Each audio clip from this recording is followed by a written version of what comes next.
When I first realized that I was going to be a parent, I was super scared. After 2 or 3 weeks of meeting in the home visiting program, I was totally comfortable with the fact that I was going to have a baby.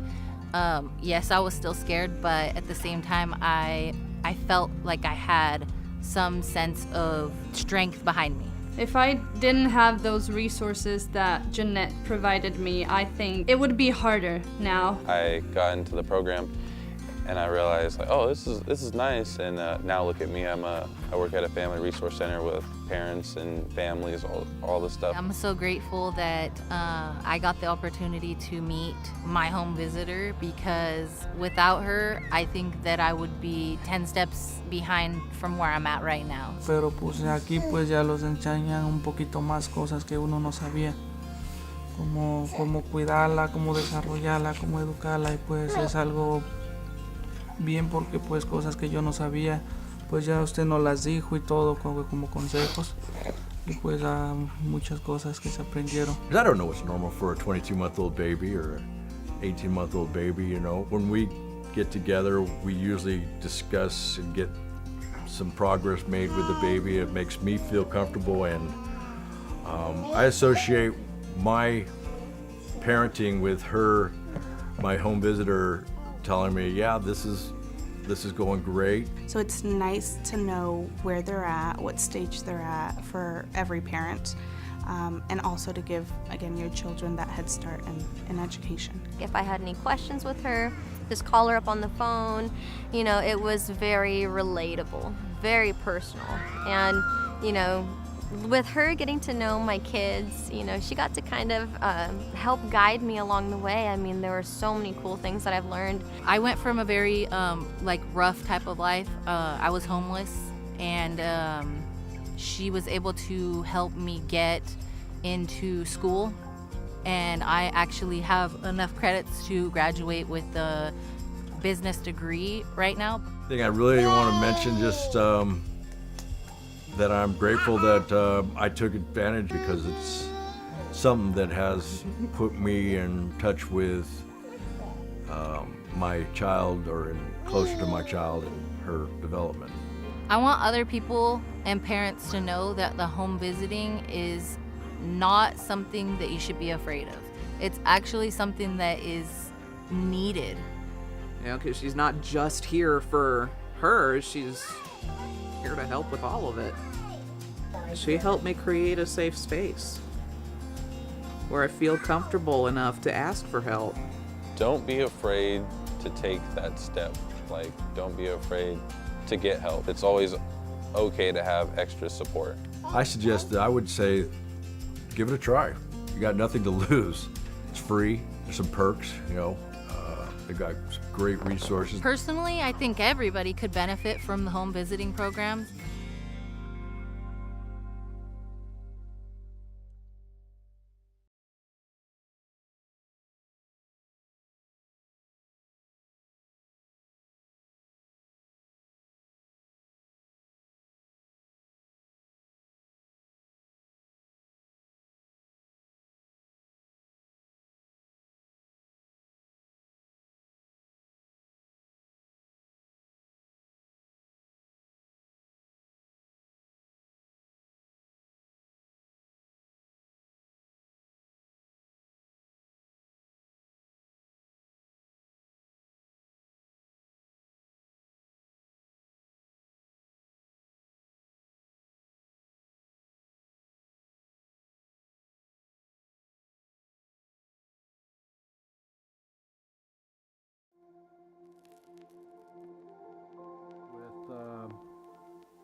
Item number 1, call to order and roll call, please.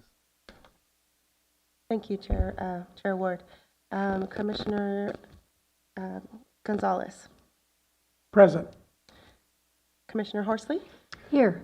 Commissioner Mahoney. Commissioner Roden. Commissioner Mulhern. Commissioner Klein. Commissioner Crane. Commissioner Hashek. And Commissioner Zakaria. And thank you. We have Vice a quorum. Chair Ward here. Oh, I'm sorry, and Vice Chair Ward. Thank you. Okay, item number 2, public expression. Commission welcomes participation in a LAFCO meeting. Any person may address the commission on any subject within the jurisdiction of LAFCO which is not on the agenda. There's a 3-minute limit and no action will be taken. There's nobody in the room here. You called off who was on the no hands raised. All right, we'll move on to other business. Assignment of signatories for financial institution. Currently, Mo Mulhern and myself sign checks. We'd like to have a third. It would be preferred to have somebody from Ukiah, Somari, Candace. Would any one of you guys like to volunteer? Okay. So with that, we'll have the motion to approve the resolution. Gonzalez would like to move resolution. Second. Roll call, please. Thank you. Commissioner Gonzalez. Yes. Commissioner Horsley. Yes. Commissioner Mahoney, Commissioner Roden, Yes. and Vice Chair Ward. Yes, thank you.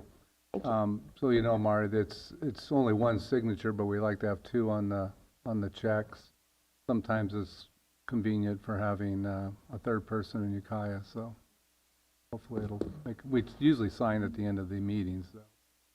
Sometimes we need an extra one. And just for a point of clarification, that motion was to include adoption or approving resolution number 242508. That is correct. Thank you. Okay, thank you. We'll move on to other business. Item number 3A. Oh, we've just completed that, sorry. We'll move on to item 4, consent calendar. Anything we need to pull there, or any questions on our minutes or the financial information? I have Well, then I would like to move the consent calendar. Second. Any discussion? Any questions from the public? Seeing none in the room. None online. Okay, roll call, please. Commissioner Roden? Yes. Commissioner Mahoney? Commissioner Horsley? Yes. Commissioner Gonzalez? Yes. And Vice Chair Ward? Yes, thank you. Thank you. Moving right along, number 5, public hearing, Irish Beach Water District Municipal Service Review and Sphere of Influence. We have a recommendation, and you want to go through We do have a brief presentation, and our analyst, Jen Crump, will be providing that. Jen, can you see our video? Yes, I cannot see the video stream. Scott, is that something that you can help with?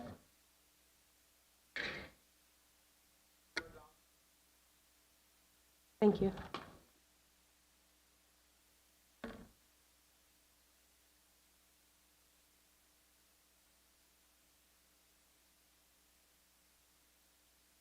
I can see the video stream now.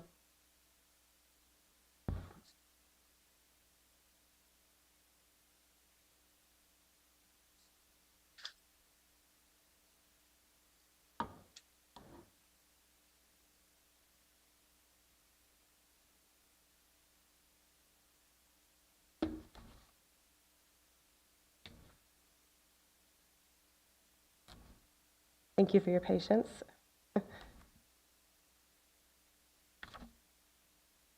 Okay. Good morning, Chair Ward and Commissioners. This is the public hearing for the Irish Beach Water District Municipal Service Review, the Sphere of Influence update. We had a public workshop on this item in November of last year.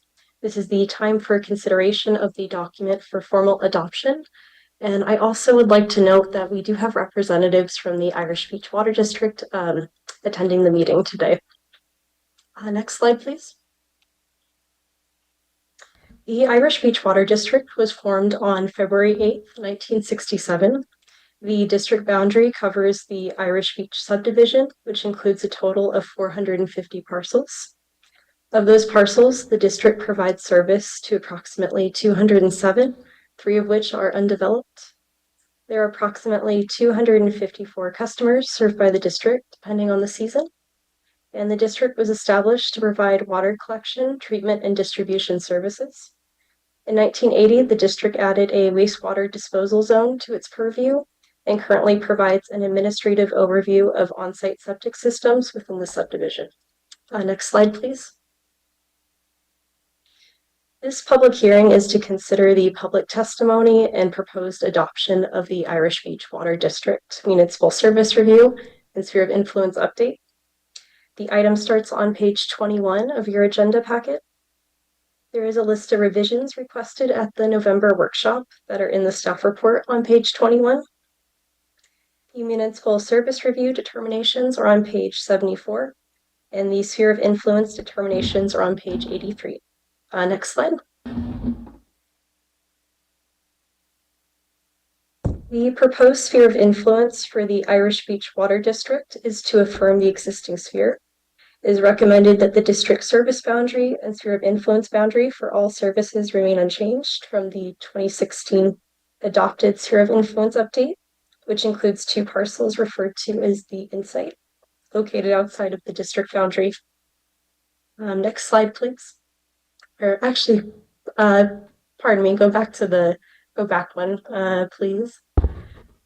Finding that there are adequate water services and administrative overview, pardon me, of on-site septic systems for the current service area, and the district does not have any outside agency areas that have been identified for services within the planning horizon of this document. Next slide, please. It was a 21-day public hearing notice that was properly published, posted, and distributed on February 6th. Proof of publications is in your agenda packet on page 138. We have not received public comments to date, and the municipal service review and sphere of influence update are exempt from further review under CEQA, and the notice of exemption is included on page 140 of your agenda packet. I'd also like to note a correction on page 140 of your agenda packet. There was a minor glitch in some of the document fields, and the page will be revised to show the correct information. Next slide, please. The recommendations today are to find the Irish Beach Water District Municipal Service Review categorically exempt from CEQA, and find that the sphere of influence update is exempt from CEQA pursuant to 15061B3, and approve the notice of exemption for filing, and adopt resolution number 2024-25-09, approving the Irish Beach Water District Municipal Service Review and Sphere of Influence Update. Next slide. Pardon me. Staff would like to acknowledge and thank the Irish Beach Water District Board Secretary Heather Hackett and Water System Manager Brant Odell, who have been very forthcoming with information and for their time and assistance with developing the study. This concludes our presentation, and staff are available to answer questions. Thank you. Okay, thank you. Any questions for staff at this point? Okay, so is Ms. Hackett here to talk to us? Or is there a representative from Irish Beach? Heather Hackett, Board Secretary, and Brent Odell, Water System Manager, here representing Irish Beach Water District. Okay. Do you have any comments with regard to the staff report that we just received? We do not have any comments. We appreciate the efforts that the LAFCO staff has made to work with us to prepare this report. Okay. There's got to be some questions here. Come on. All right. It's maybe more rhetorical than anything else, but have you as an organization considered consolidating with your neighbors at all? And I know that drought comes and goes, and it seems like you on the coast seem more prone to its effects than inland. Just curious if you've thought about joining forces, maybe working together, you could work for some state funding. I don't know, just curious. Question. And it is something that the Irish Beach Water District Board of Directors has at the back of their mind as a single body. On an annual basis, we think about this. It is not something that we have moved forward, but it is something we would consider in future. I think in the past, there has been some discussion with our closest neighbors, neighboring water districts, but no action has been taken. But it is something we consider, something we have not ruled out, and at some point in the future, it may be an activity that makes sense. Thank you. Anyone else? I just want to say the presentation at the workshop with the comments, and I appreciate the changes that were made based on our comments. I checked some of those, and really thank you for doing that. And that's why I don't have any questions, because it was very thorough. Very good. Yes.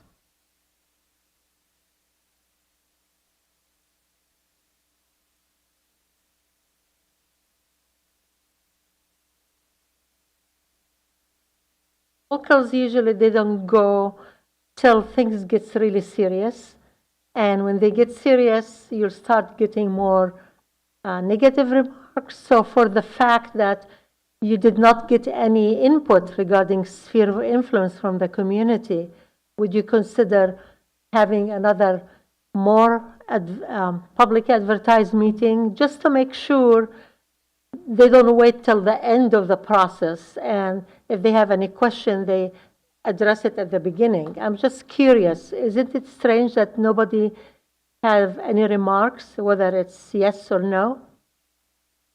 No. I know, that's why I'm, okay. It's pretty typical, unless there's something really controversial. Have you heard of some people that are concerned about the SOI for Irish Beach?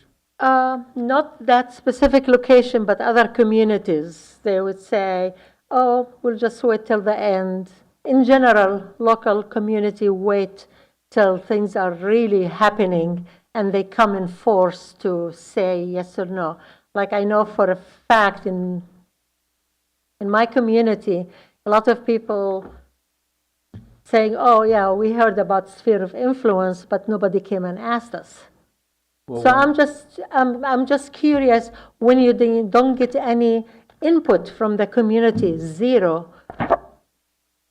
Well, that's typical of our I know, course here. that's why I'm asking. I know it's typical. But I think if in the future, if we do bring a SOI, MSR up on a particular jurisdiction, and you've heard some things from the public, you might tell them to attend our meetings, especially during our public hearing act. Because today we're having a public hearing for both MSR, Correct. SOI, and it is recommended that they be approved today, so. Oh, it's okay. I'm just, Unless we hear something different from the community, we assume everything is fine. I do have a couple of questions. One is the financials. Obviously, they were a little old, and is there some intention there to get them caught up fairly soon? Yes, this is Heather Hackett, and yes, there absolutely is. The financials that are included in the staff in the report were what was available at the point that we were preparing the report. Since that time, the board has approved an audit for fiscal year 21-22, which happened on November the 8th. The audit, the financial statement audit for fiscal year 22-23 is underway and will be approved by the board in the near future. I believe that at the workshop we noted that we have gotten behind in our audit schedule, but we are focused on catching up. So their new financial information has been posted to the district's website, and we will have another update in the near future. Okay, good. And I think we have in our determinations that there could be hopefully a future strategic plan for Irish Beach to put together, maybe for the next 5 to 10 year interval to look at. Or my question to staff is, typically we approve these with still questions outstanding through the determinations. We always, I'd like to see like a year follow-up and to see if some of these things actually have been updated, for instance, the strategic plan or financials or whatever. we seem to let it go 5, 10 years down the road and we're back to the same position. So how do you feel about a follow-up within a certain amount of time on some of these that were still outstanding? Is that to staff or to the district? I'm sorry. Okay. Well, I was asking our executive officer Sorry. to follow up with you to see if some of those things have been completed. We can certainly do that. We do have a tickler file, and we are working that into an annual report to the commission. Oh, that'd be nice. So we can do that and follow up in a year if that's the desire of the commission. Yeah, and if they can't do it, I mean, there might be a good reason why they didn't do it, or their website had problems, or something that we will understand. At least they're working on it, that we're not ignoring it for the next 5 years. So that was my only point. Pardon me. Another suggestion might be that since we do have, the district has updated financials, we can include that in the appendix for the financials in this study. That might be something we can add without making substantive changes to the text itself. Okay. And then, yeah, go ahead. You have a question?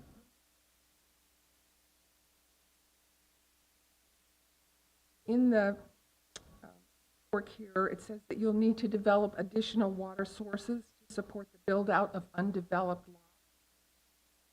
Do you have any sort of plan for developing additional water resources so that this can be?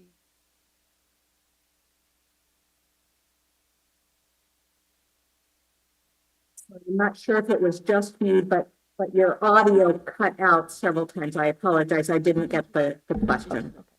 So my question is that the district will need to develop additional water sources to support the build-out of undeveloped lots. Do you have any plans for developing more water sources to enable that? We do not have a developed plan yet. In October of 2024, the district had put forth a special assessment to fund infrastructure improvements, which was approved by the public in October of 24.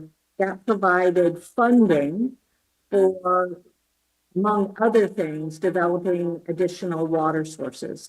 At this point in time, the district has sufficient water for our connected users, but we know in the future that we will need additional sources. Thankfully, the rate of build out in the Irish Beach subdivision is relatively slow. So we have a little bit of time, but we will be developing in future a plan for well sites that we will connect to our system, but we do not have an approved plan at this point. Okay. Thank you. Any other questions? I have another.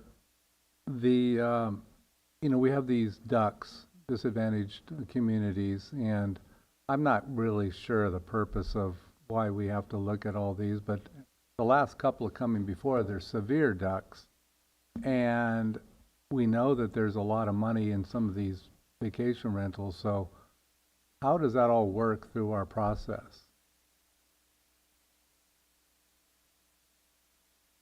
Typically, LAFCO is required to identify disadvantaged communities when we do these studies, particularly around the edges of a district and within a sphere of influence. If a district or a city were to wish to annex areas in that general vicinity, then it would LAFCO could look at those disadvantaged communities and consider whether that they should be annexed at the same time. It's a way to identify communities that are underserved and to remedy that situation through the annexation process. Well, I understand that, but since you have a vacation rentals that maybe pull it out of there, how do we take that in consideration? I mean, we don't know what the revenues are for those vacation rentals, but we're making that determination that they may not be a disadvantaged community. It is a little bit of a judgment call when we do these small communities on the coast in particular. We do our analysis based on the median household income, which is our numbers published by the state. It often gets skewed in these situations where we have the small communities on the coast in particular for that reason, for the second homes and for vacation rentals. They are high-end properties for the most part as far as the real estate values. So we try to provide the analysis in the MSRs and then make that acknowledgement that there are local and on-the-ground circumstances that might alter that standard disadvantaged community finding. I think the last two that we've talked about, the severe thing with the rentals and all, we're probably not looking for any annexations from those districts anyway, but I was just curious how this all worked, because we put a lot of effort into it, and it is a judgment call. So my last question, I know we're going to approve this, but for the staff at the Irish Beach, what's the background of the INN site, the INN site, 17 acres? How did that develop back in 2015, I think it was, and why did you have to take it on?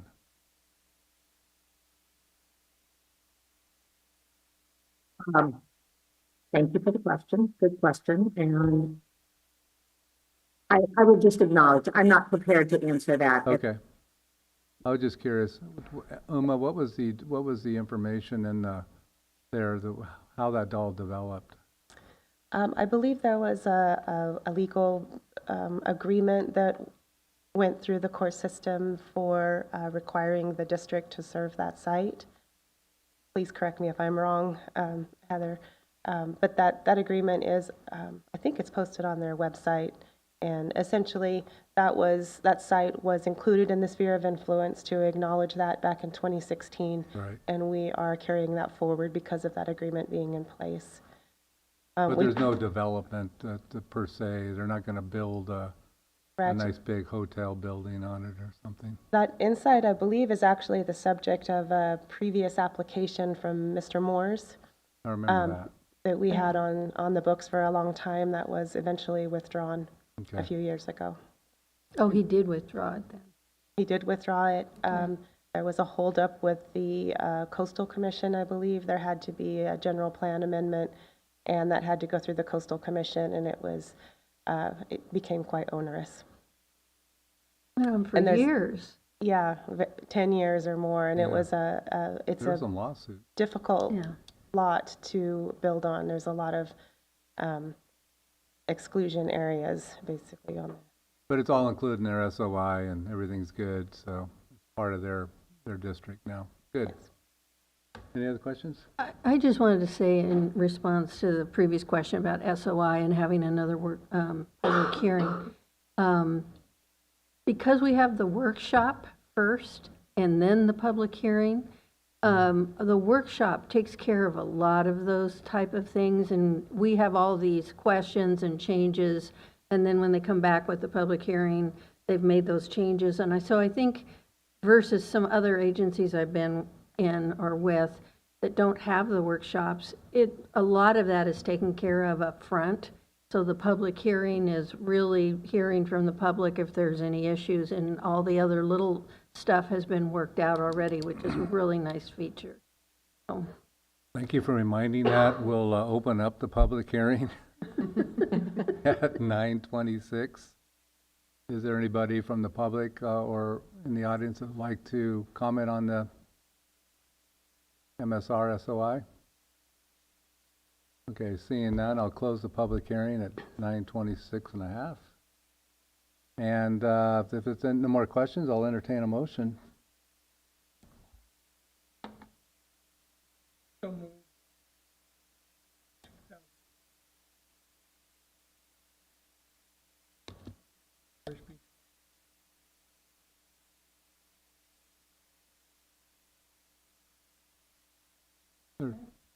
Second.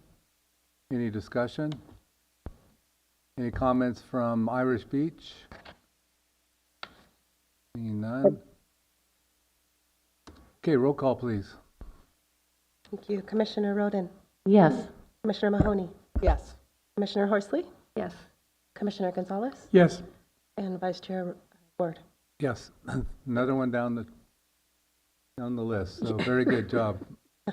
Thank you, and looks like you have a well-run district over there. Keep up the good work. Thanks so much. All right, we'll move on to item 5B, Elk County Water District MSR SOI. There's also recommended action here, and will be a public hearing, but we'll begin with our staff report.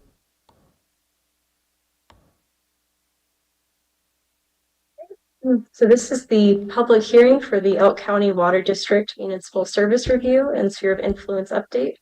We had a public workshop on this item in February, and this is the time for consideration of the document for formal adoption. The next slide, please. The Elk County Water District was formed on April 22nd, 1957. It is a single service provider providing water supply, treatment, and distribution services. The district boundaries cover the community of Elk and the unincorporated area of southwestern coastal Mendocino County. The district serves approximately 102 developed parcels. Of those developed parcels, 84 are within the district service boundary, and 18 are within the 2 outside agency service areas located in the sphere of influence boundary. There are approximately 45 permanent residents, with up to 100 seasonal residents served by the district. Next slide, please. This public hearing is to consider the public testimony and proposed adoption of the Elk County Water District Municipal Service Review and Sphere of Influence Update. The item starts on page 143 of your agenda packet. There's a list of revisions requested at the February workshop that are in the staff report, also on page 143. The municipal service review determinations are on page 187, and the sphere of influence determinations are on page 196. Next slide, please. The proposed sphere of influence for the Elk County Water District is to affirm the existing sphere. It is recommended that the district service boundary and the sphere of influence boundary remains unchanged from the 2015 adopted sphere of influence update, which includes the 2 outside agency service areas. Finding there are adequate water services for the current service area, and the district has indicated that the current sphere of influence is appropriate and no changes have been requested or identified. Next slide, please. There was a 21-day public hearing notice that was properly published, posted, and distributed on February 6, 2025. Proof of publications is in your agenda packet on page 224. We have received no public comments to date, and the municipal service review and sphere of influence update are exempt from further review under CEQA, and the notice of exemption is included on page 226 of your agenda packet. And I'd also like to note a correction on page 226 of your agenda packet. There was also that glitch in some of the document fields, and the page will be revised to show the correct information. Next slide, please. The recommendations today are to find the Elk County Water District Municipal Service Review categorically exempt from CEQA, and find that the sphere of influence update is exempt from CEQA pursuant to 15061B3, and approve the notice of exemption for filing, and adopt resolution number 2024-25-10, approving the Elk County Water District Municipal Service Review and sphere of influence update. Next slide, please. Lastly, staff would like to acknowledge and thank the Elk County Water District General Manager Charles Aker and District Secretary Rosie Aker for their time and assistance with developing this study. This concludes our presentation, and staff are available to answer questions. Thank you. Okay, thank you. We'll start with just one question, and I did try to research this myself. I couldn't find it. Thank you for changing the language for the latent powers. This is on page 158. section 2.1.3.1. And I see that you changed it to potential powers. Could you explain the difference between latent and potential powers and how that changed it? Certainly. So for latent powers, it would be defined as powers that are available to the district but aren't currently being activated. And potential powers would be synonymous with that, of saying that those powers are available but that they haven't been activated. Okay, so it says identifies the following potential powers: production, storage, transmission, and distribution of water for irrigation, domestic, industrial. So is it just because it's more, there's more different uses that could be used for the water, it's considered a potential power? Because some of that they're already doing, correct? That's correct, yes. They're currently providing domestic water services. For that piece, we had added all of the powers that are in the legislation to the document, and then a bit lower in the document on page 159, we included that any expansion of services beyond the existing domestic water services identified in the above would necessitate prior approval from LAFCO through an application. Okay, that explains it. Thank you. Commissioner Roden? Yeah, my question is, there's a determination about that the district provides, or that I don't have it in front of me. I can't, it's not opening to in front of me, but there's two documents in front of me, but there's a determination where it says only, it had something like only water and fire services are adequate, but wastewater isn't. Do you know which one I'm talking about?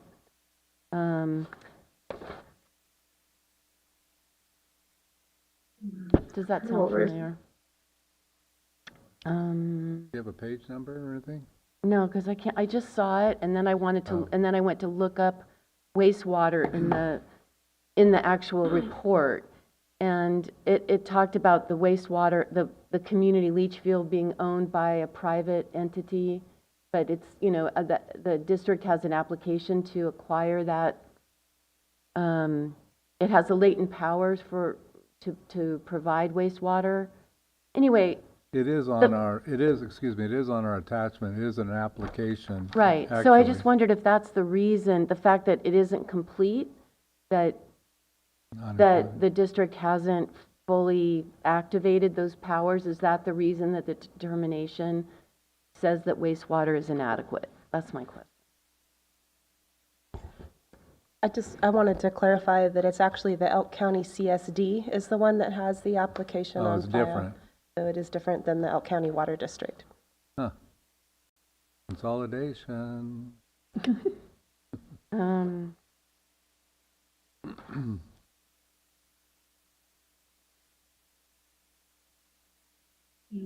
believe I found the municipal service review determinations on page 188 of the agenda packet.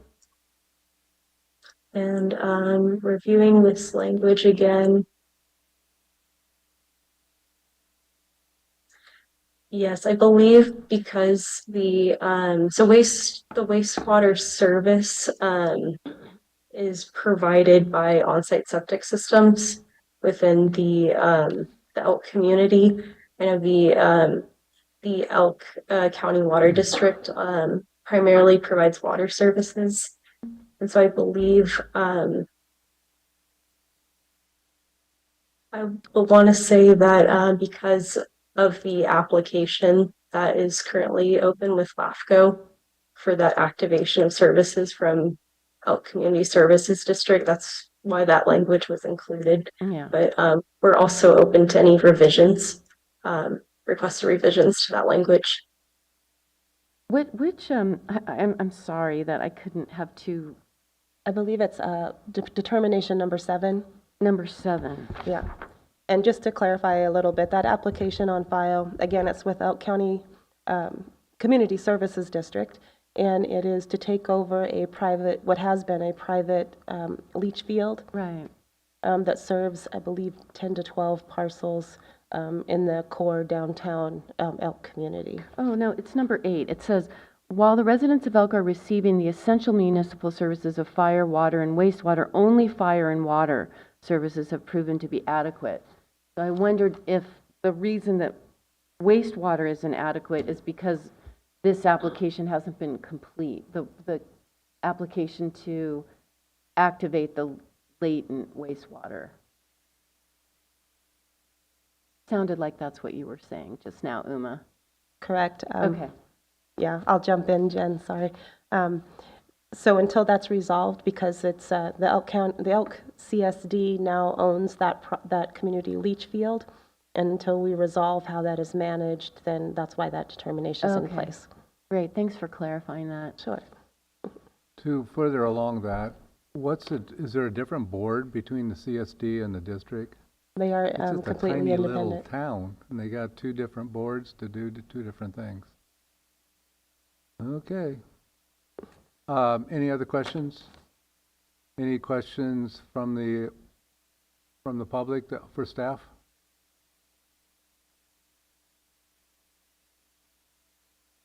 Oh, good. We got staff here.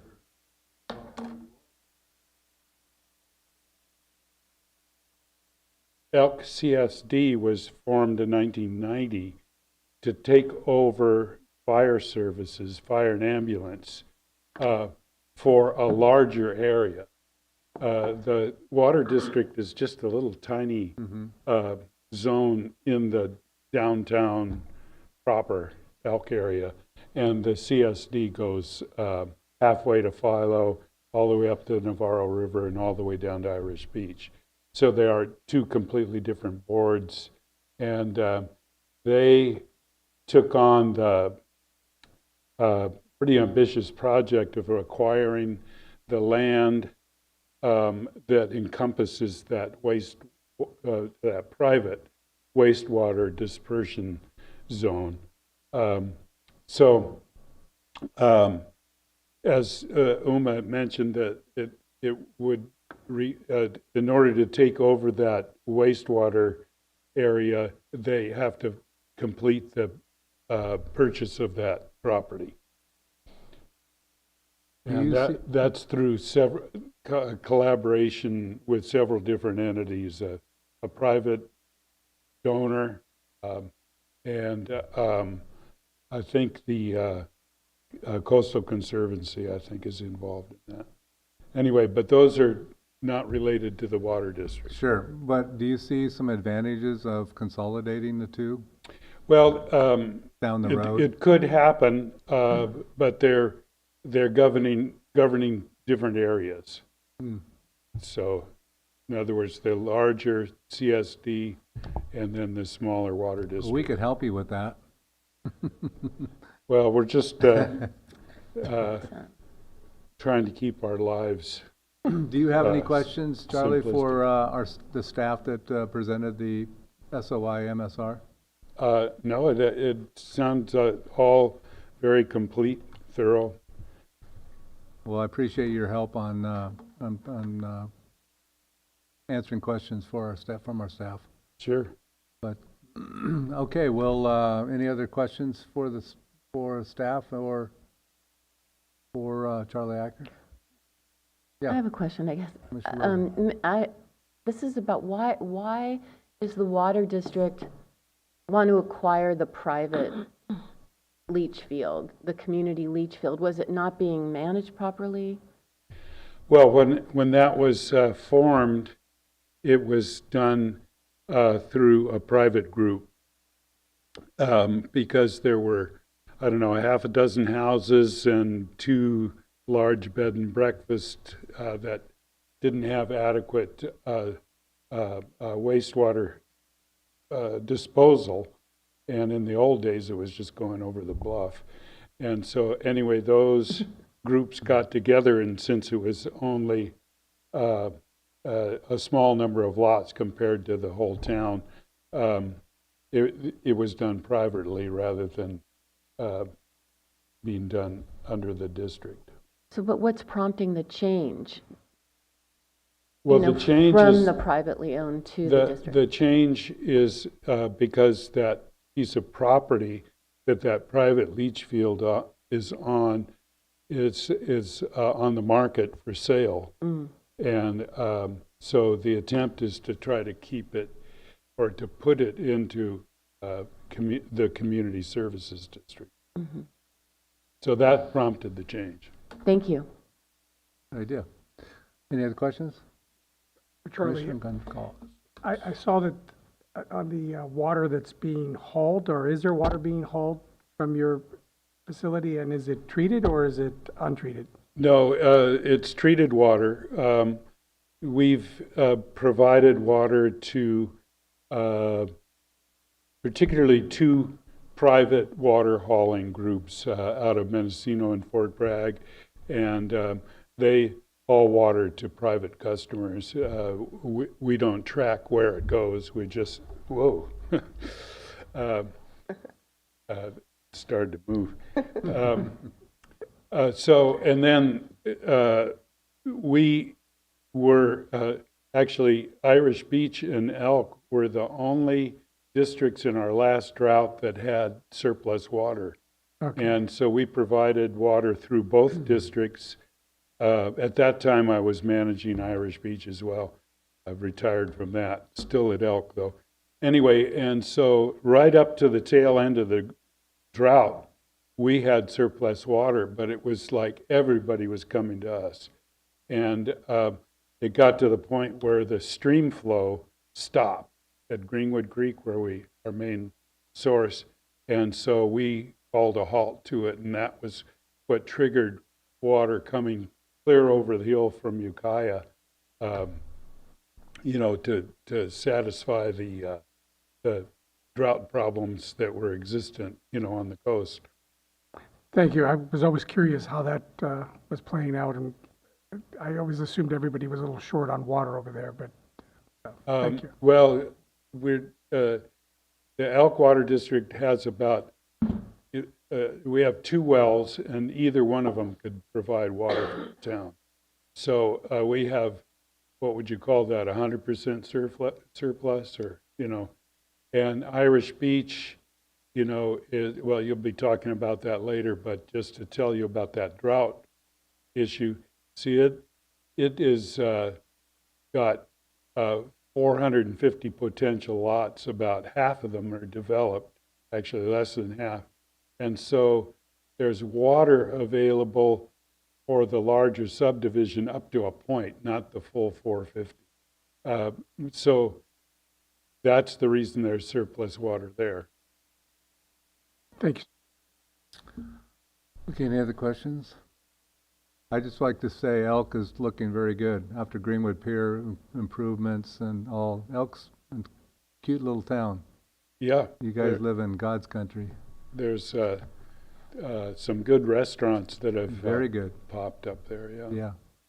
Very good job. So we'll move forward. And in the questions, we'll actually do a public hearing. So I'll open up the public hearing at 9:46. Any questions? Obviously, nothing from the public here. No hands raised? No hands online. Okay. Any other questions? Yeah. I just want to Commissioner thank Roden. staff again for checking off another MSR SOI off our list. It's really a job well done, and I move the recommended action. I would like to second. Let me close the Close the public hearing public hearing, first. yeah. Oh, yeah. We'll close the public hearing at 9:47.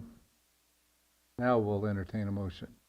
I'll move the recommended action. And I will second again. Any questions on the motion? Seeing none, we'll do roll call, please. Thank you. Commissioner Horsley? Yes. Commissioner Mahoney? Yes. Commissioner Roden? Yes. Commissioner Gonzalez? Yes. And Vice Chair Ward? Yes. Thank you. Unanimous? Well, we're good, Charlie, for 5 more years at least, so keep up the good work. Thank you, Mr. Thank you. All right, we'll move on to item 6, workshop items. We don't have any today. We'll move on to 7, matters for discussion, mid-year financial and work plan report. Uma, you're up. Thank you. You have a brief presentation. The mid-year budget review covers the revenue, expenses, application reserves, and contingencies. This item starts on page 229 of your packet. From the reports we've received to date from the county auditor's office, it appears that we have received all of the anticipated apportionments for the year, which totaled $275,000 this fiscal year. We have also received approximately $5,300 in fees and reimbursements and $1,500 in interest from our 3 financial accounts, which includes the county treasury, the Savings Bank of Mendocino County, which is our checking account, and our West America account, which holds our reserves. Our expenses are broken down into basic services, which is our staffing, services and supplies, and our work plan. All of them are right around or just under 50% for this time of year. Our reserves are held in a money market account at West America and include both legal and operational reserves. Our legal reserves are $50,000 and our operational reserves are currently sit at about $83,000. We also have a work plan contingency, which is approximately $30,000. That is made up of money from the work plan budget that rolls between fiscal years to follow the work plan, which also tends to roll between fiscal years. We also can use it for unanticipated work plan costs and CEQA reviews and any special studies that come up in the meantime. We are working through the last of the coastal water and wastewater studies from fiscal year 2023-24. With today's studies both adopted, we have one left, the Westport County Water District, which we anticipate bringing to workshop next month. This fiscal year, we focused on the inland water districts. We are working on the streamlined review of the Laytonville County Water District, which I have a meeting with them tomorrow. So we'll be able to hopefully bring that forward in April. We also are focused on the Potter Valley Irrigation District. We held a workshop on that one, and we anticipate bringing that to public hearing next month.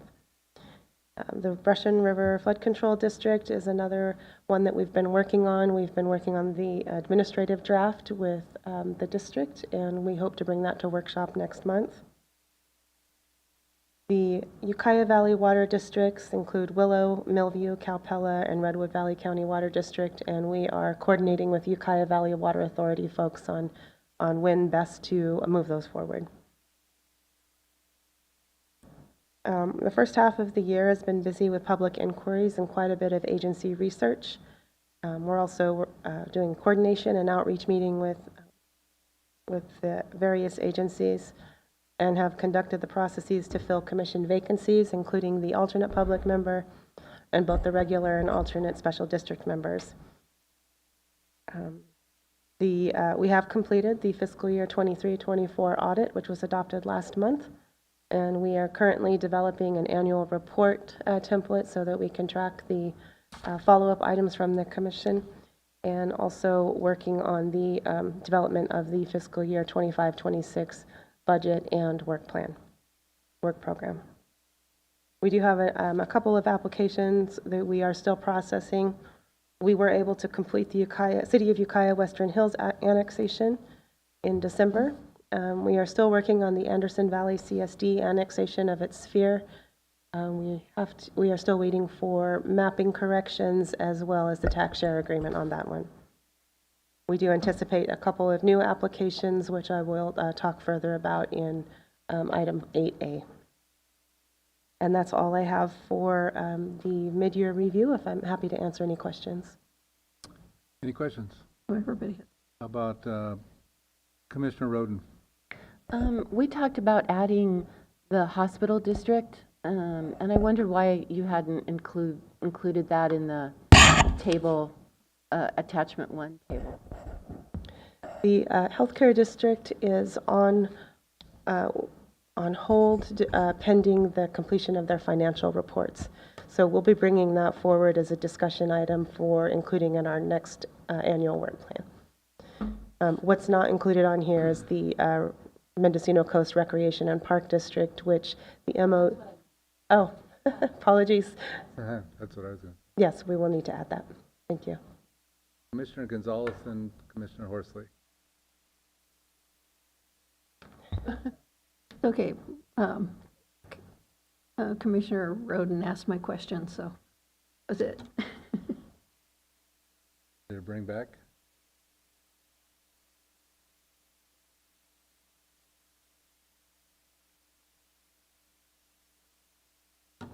Sure.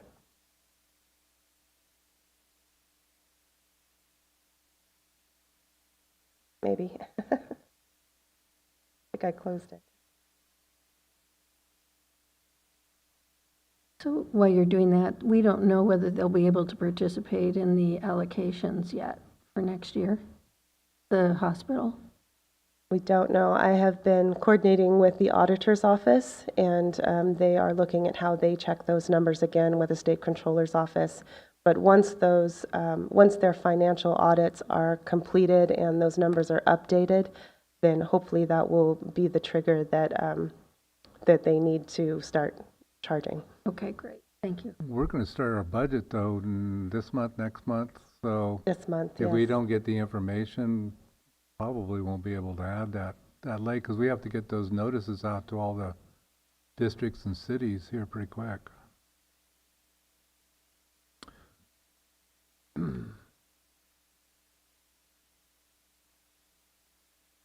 Which It's the last slide you had.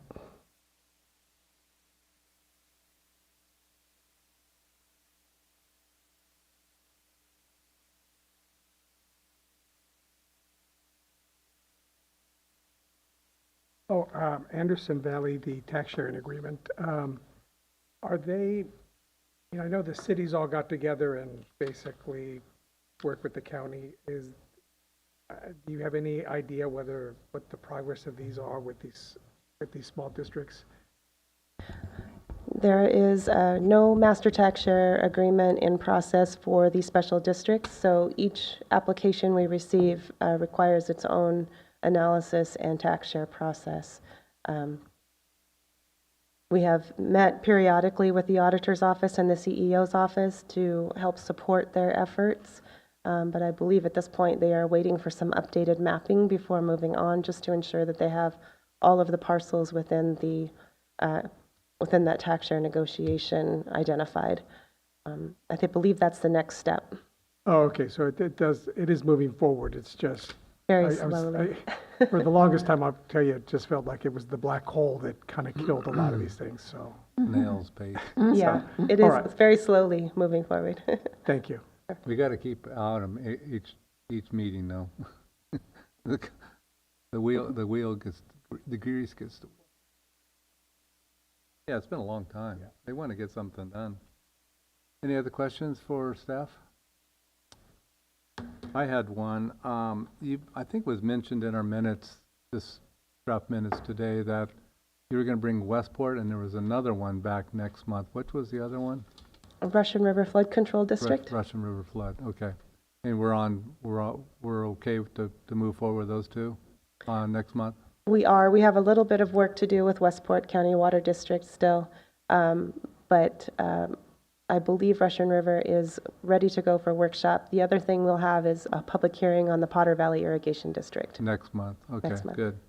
Of the 6 that are still on your diagram here, there's 6 of them that you just sent out the RFI stuff. We're probably not going to get that completed within this fiscal year. So we had some coordination meetings with the Ukiah Valley Water Authority folks, City of Ukiah staff, and there's still that transition happening where Jared Walker, who is the general manager for many of those districts, is now a City of Ukiah staff member, and he's still performing those duties as a general manager for those districts. So we have spoken with them. We are waiting for a pre-application from the city of Ukiah. It sounds like they have some annexation plans in process that may include the majority of the Willow and Millview County Water District areas. I believe that's what Commissioner Horsley provided this handout from the city of Ukiah. So we are expecting that pre-application in the next couple of weeks. And once we receive that, we'll be able to better plan our work plan. But for right now, that we have agreed to hold off on those Ukiah Valley water districts as we look at the annexation plans they have, with the in the intent that if those districts are going to be annexed into the city, there's no point in doing an MSR sphere update on those. Okay. So trying to still figure out, I believe we'll probably move forward with Hopland PUD, and we are hoping that that may be a streamlined process. And then when we meet with the executive committee, we have some ideas to modify the work plan so that we can continue moving forward with some of the other agencies.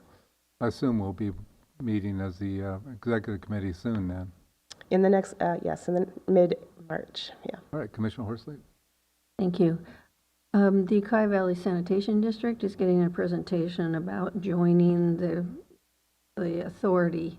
It may or may not happen, but if they do, would that be considered part of one, since it's a wastewater versus water, or would that be separated out by LAFCO? And I don't know if you can even answer that right now, but it just seems like it's a different duck.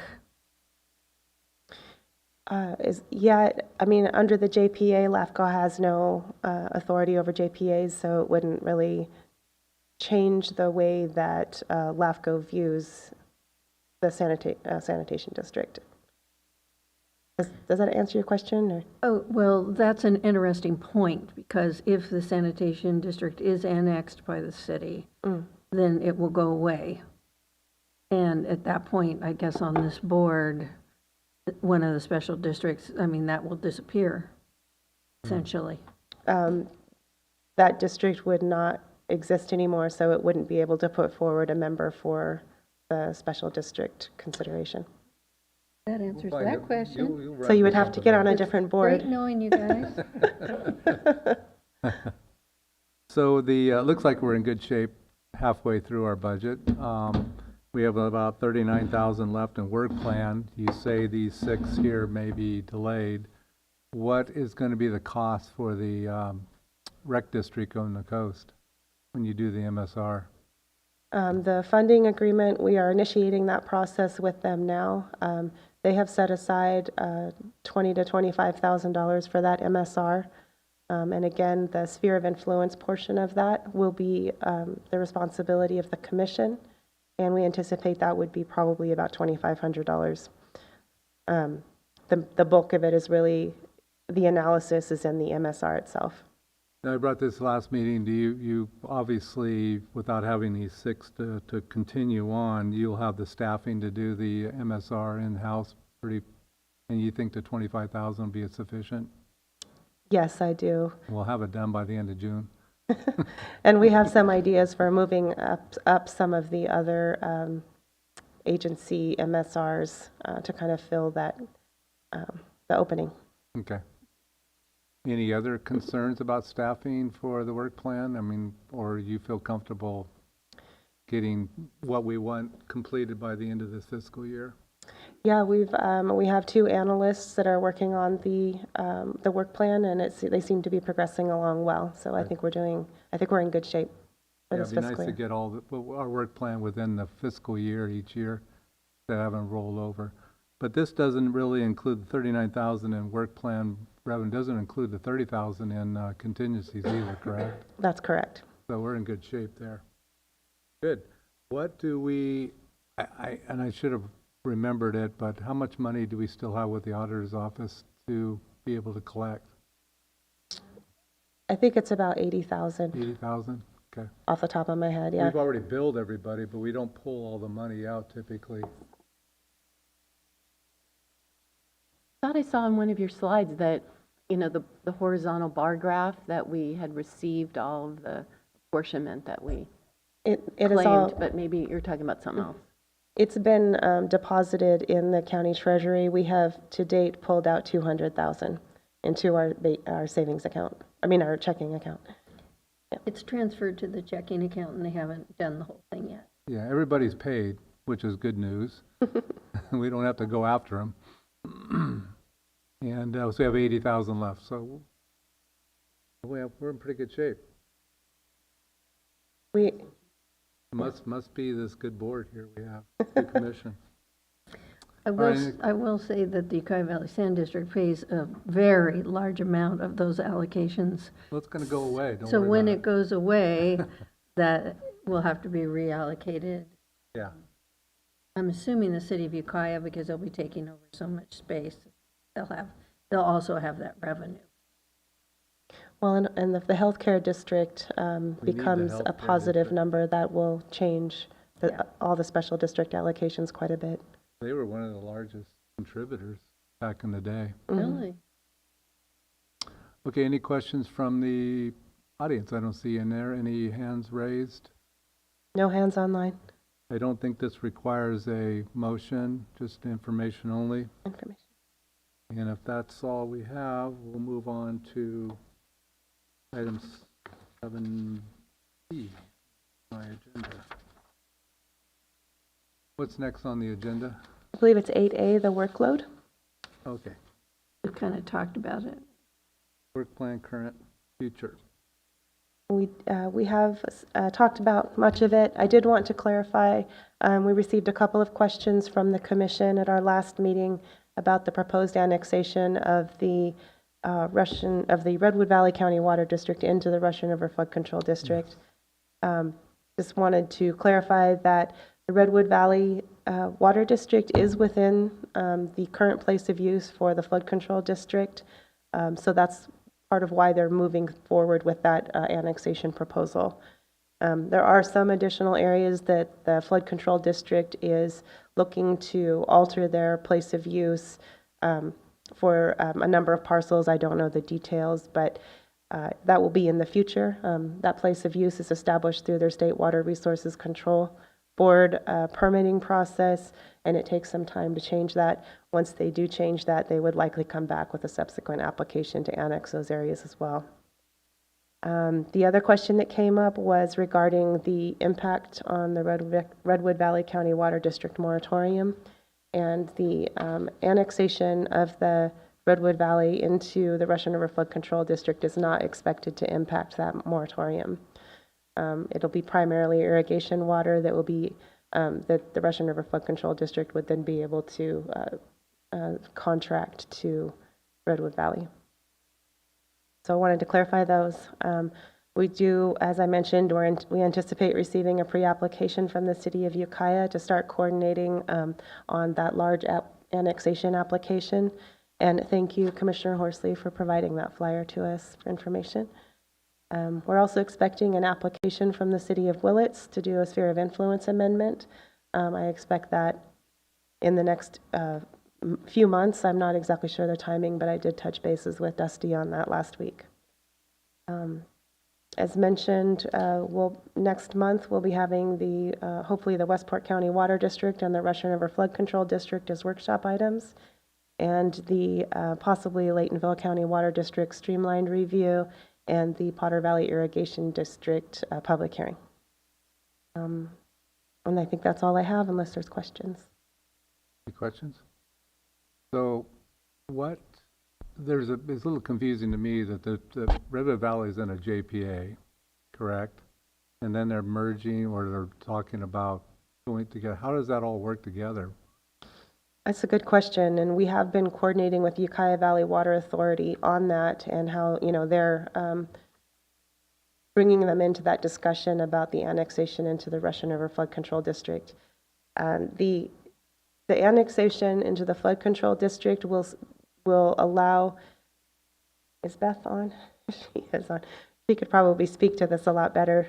I don't. Beth, do you want to? Sure. Hi, everybody. Can you hear me okay? Yes, we can. So I just want to be clear with the annex. Well, first of all, I'll introduce myself. Beth Salamone, I'm the general manager for the Russian River Flood Control District. We are hoping to annex in the service area of the Redwood Valley County Water District.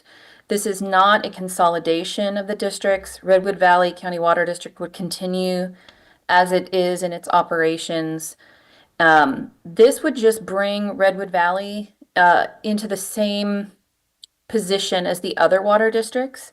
They need to be within our State Water Board licensed place of use, as well as our LAFCO boundary, in order to be eligible for a contract for water supply so it's wholesale water to these retailers. So Millview, Calpella, Willow, etc., they're all within our boundaries so they can purchase wholesale water. The reason that's so important is because the Flood Control District is the only entity in Mendocino County that has rights to stored water in Lake Mendocino. So there's a portfolio of water supply options in our region. There's groundwater, there's surface water rights, there's recycled water, and stored water in Lake Mendocino is vital for the agricultural community because water doesn't tend to continue flowing naturally in our system in the summertime. So we need to store it in the winter and then re-divert it in the summer. Redwood Valley has been at a severe disadvantage, and we saw this in 21 and 22 specifically, that their agricultural community doesn't have a secure supply of water. So they have been purchasing surplus water from the flood control district when we have it. We normally have it, but normal isn't going to be the case anymore. And in 2021, there was no surplus water for the agricultural community. And in most of 2022, I think we finally got some at the end of the year, which helps the agricultural community very little. So this is just bringing Redwood Valley into the fold, and that will support the goals of the Ukiah Valley Water Authority as well. So we work very closely with the City of Ukiah staff in this plan. Some of you may remember Sean White from the City of Ukiah used to run the flood control district, so he's very familiar with this entire effort, and it has been a multi-decade effort to try and find the right fit. So we think this is the right time and the right fit, and we're looking forward to bringing that annexation application to you. Thank you, Beth. So if this is all a go, would the moratorium in Redwood Valley be dropped? So the flood control district has no ability to address the moratorium. I would say, I'd have to look into the terms of the moratorium, and I believe it's a domestic water supply. Is that right, Uma? I think that's what you said earlier. Yes, I believe that's correct. Right. So the flood control district would be primarily providing water supply for the agricultural community with a sort of health and safety redundancy to domestic. So the Redwood Valley Water District can use flood control water for domestic supply, but it's a supplement. They get the majority of their water supply on their municipal side from an intertie from the Millview Water District. It's groundwater, and they prefer to do that. It's cleaner, healthier, safer, cheaper. But it's nice to have a community that has a backup. So it would provide a backup. But the amount of water we're talking about and the stability of that water supply for a domestic or municipal stability, I don't think that anyone would lift a moratorium based on that. The moratorium would be addressed more in the efforts that the Ukiah Valley Water Authority are taking to expand the groundwater supply system in the entire Greater Valley area. So I'm not in the position to say it wouldn't trigger lifting the moratorium, but I can't imagine personally that it would. We'll have our legal counsel looking at that, though. Okay, thank you, Beth. Any questions for Beth Solomon? No? Thank you. Any questions for staff on this particular item? I do have a couple on your application list here. You usually have the date the application received, but there's no date for Anderson Valley activation of latent powers and the Russian flood control annexation River Valley. Those are probably really a couple months ago or so. We haven't actually received those No, applications they're not, yet. they're not ready yet. Right, correct. Okay. All right. And then the L Community Service District, which we've already talked about, that's, well, what do we need to do to complete that? Well, it needs a tax share agreement for one. That's another tax share. But it also, I believe they have been working through the, finalizing the purchase of that property. And it falls in this real gray area. It's such a small community system that we haven't been able to nail down who the permitting authority will be once it changes from a private system to a public system. So we're still working through the details on what that looks like, and the district is doing quite a bit of work on there and through the purchase agreement with the Lifu family. Okay, very good. My last item is, I believe you said we're going to do a public hearing on Potter Valley Irrigation District next month. Wasn't there some information coming about in June from PG&E or something that we probably would like to know about before we approve the MSR SOI, or does it really matter? That might be one that we want to follow up with in a year to see what is decided through that decommissioning process. I think there was a deadline in June for the decommissioning proposal or application. It's the final decommissioning plan. Decommissioning plan. From PG&E, and they will include the, excuse me, the ERPA for the new facility to continue the diversion. So they will include that in their final plan. So that's July, I believe. So that's right now it's on board and it's going forward. An MOU was just signed in Sacramento between all the parties on the Eel and the Russian, and part of ERPA and the Eel River, including Round Valley tribes. So that was kind of the last thing that was needed to make sure that it would go forward. So that was done 2 weeks ago. So I think we could probably approve it next month, and then maybe, like you say, do a supplemental information a year later to add to it. I think that would be important. Okay. As well as a lot of these MSRs we're doing, there's always going to be, as you said, a tickler file that you can set up to see if they're followed up with it, because it would be nice to stay on top of these communities and make sure they do the things that we asked them to do. So thanks. I don't have any more questions. We could also hold the public hearing for a couple of months. Well, do you want to talk about it now, or do you want to talk about it next month? Well, we could talk.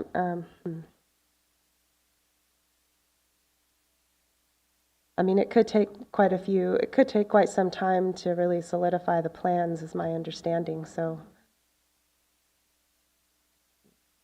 I think we might as well. We've gotten this far. We did the public workshop for Potter Valley Irrigation District. And yeah, as far as we know, that things are moving along as if the irrigation district will remain a viable entity for the foreseeable future. I think we should just move forward. Okay.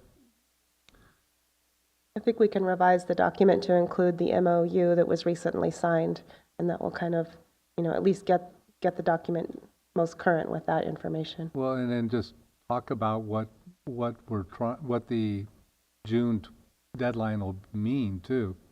Technically, I mean, it would not be exact, but if we could at least discuss it, and then we'll come back in a year and update the MSR. Okay, we'll. I can get you, I haven't gotten the signed MOU yet, but I expect it this week, so I'll get it to you when I get it. Thank you. Okay. I don't see any questions from inside here. No hands raised on that item. We actually do have a hand raised for Beth. Yeah, hi everybody again. So regarding the PG&E decommissioning plan, that right now they've issued the public draft, so the public can comment on it. And then in a couple of months, as Candace was saying, they'll submit that to PG&E. To FERC, and then the Federal Regulatory Commission, FERC. FERC can take a couple of years to go through the process of reviewing, receiving public comment, and deciding upon whether or not to grant the decommissioning plan and the change. They can implement changes into it that we could predict or not predict. So I think it's going to be quite some time before, like, a couple of years, and there's really nothing anybody can do about it in the meantime. Like, there's nothing LAFCO could direct the many water districts. It's not going to just be Potter Valley. It's going to be every single water supplier in the Mendocino County Russian River watershed. So I think it's just kind of a sit back and wait. Everybody is collectively working together through the Inland Water and Power Commission to address, the impacts of the decommissioning plan. So it's all happening. And I think, like Uma said, just mentioning it, what's happening today in the MSRs is about all that really anybody can do. The rest of it's going to be moving along. I wouldn't hold up any processes for it. Okay, thank you, Beth. I just want to get as much information in there as we can get that's up to date. And but if we have a follow-up in a year, as we do the others, that's going to be sufficient. So let's just move forward and get it done next month. I hate to say it, but the consultant said it could be, FERC could take 3 to 15 years. So well, we won't be here. Yeah. Well, there's a lot of pressure for them to do it quickly from the Eel River side, so I think it won't be 15 years, but Beth is correct, it's going to take a while. Okay, we'll move on to 8B, correspondence. None. We'll move on to 8C, CALAFCO Business and Legislative Report. Yes, thank you. Last month, I had reported that the CALAFCO Executive Director had resigned. The CALAFCO has since done an interim appointment of Jose Enriquez, who is the Sacramento LAFCO Executive Officer. He will be doing the day-to-day operations of CALAFCO in the interim until they do a new solicitation or a new recruitment. They've also contracted with Pamela Miller as a special advisor, and Pamela Miller had served as the CALAFCO Executive Director for quite some years before the most recent one, and she does a wonderful job and has a great rapport with all the LAFCOs in the state, so I think that was a very smart move. She will be advising the CALAFCO board as it seeks to reform and restructure their organization to ensure it has a more membership-focused approach and to its priorities, and that those priorities are aligned with what the membership needs. The board retreat will be held in Sacramento March 20th and 21st and is open to all of its members. Also, they will be having a CALAFCO board meeting at the staff workshop, which will be in Temecula at the end of April, and that will be an opportunity for executive officers and staff to participate in that board meeting in person. And you're going to that meeting, right? You're on the planning? Correct. I'll be at the Temecula meeting, and it's I was toying with the idea of going to the board retreat, but I haven't quite decided on that, if it'll work with my schedule. CALAFCO is going through some transitions now, and I do think that they are getting back on track. However, to date, there have been 3 LAFCOs who have voted to not renew their membership in CALAFCO next year. Those are the Southern California, Riverside, LA, and San Bernardino.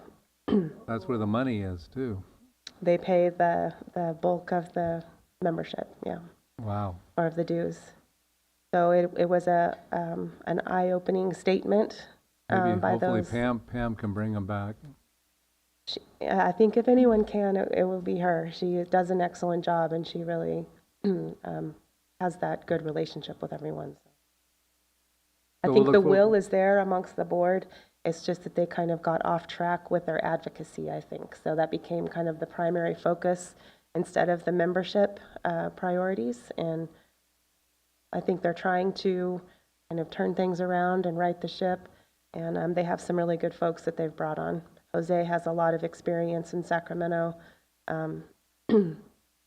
working with government organizations, and he'll be very good also. When you say advocacy, you're talking about legislative advocacy? Correct, yes. Okay.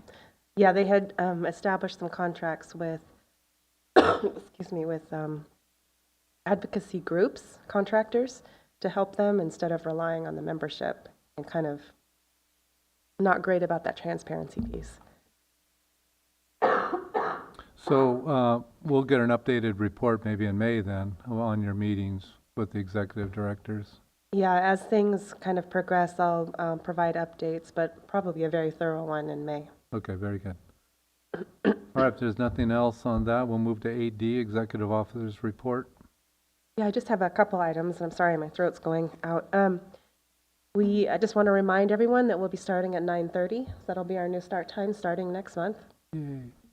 And also that we continue to do the outreach and conduct the nomination process for the special district seat, the alternate seat. And we do have a couple of folks who have expressed interest, so hoping that we will get at least one nomination before the deadline of March 14th. And that's all I have. And then our Form 700s are due. Oh, yes, thank you. If anyone has not turned in their Form 700s, they are due April 1st. And as a reminder, we don't submit them anywhere. We have to hold them in the office just in case the FPIC requests those. So we send them to you instead of the county. Yes. Did you send out an email regarding that? I did. I can send out a reminder, though, with the I think it must have gone in my spam, sorry. Okay. Yeah, thank you. Sure. Okay, we'll move on to 8E, Committee Reports. I don't believe Chair Ward? anything. Chair Ward, could I have a public comment on the Sure, last sorry. item? Go ahead. Thank you. I just wanted to ask Uma about the special district seat elections. So where we are now is waiting for a nomination, is that correct? Yes, the nomination period is open until March 14th, I believe. And then will it have to go back to all the special districts again to vote, or is there a contingency plan for that? So if we receive just one nomination, that person is automatically appointed. If we receive more than one, then we will go to an election process, and so we'll send ballots out to all the special districts. It was an actual heated conversation with a colleague of mine trying to figure out. I said, no, that we definitely have to go to election again. And so I'm glad to clarify that. Thank you. Okay, good. We'll move on to 8E, Committee Reports. I don't believe Executive Committee or Policy and Procedures met, but we do anticipate an Executive Committee meeting. Yes, I'll be reaching out today or tomorrow to set up a time for the Executive Committee to meet to initiate the budget development process. So we will be reviewing the preliminary budget and then bring that to the Commission as a proposed budget in April or May. Very good. Didn't we have something to discuss at the Policy and Procedures too? No, we were all right there. I'll have to look and follow up on I that. thought that we were talking about maybe sending it off to the Policy and Procedures. Maybe it was with the coast, the MSR, rec district. Maybe, I don't know. Anyway, we're good there. All right, we'll move on to 8F, Commissioner reports, comments, or questions. Done. You want to get out of here. All right, we will adjourn then.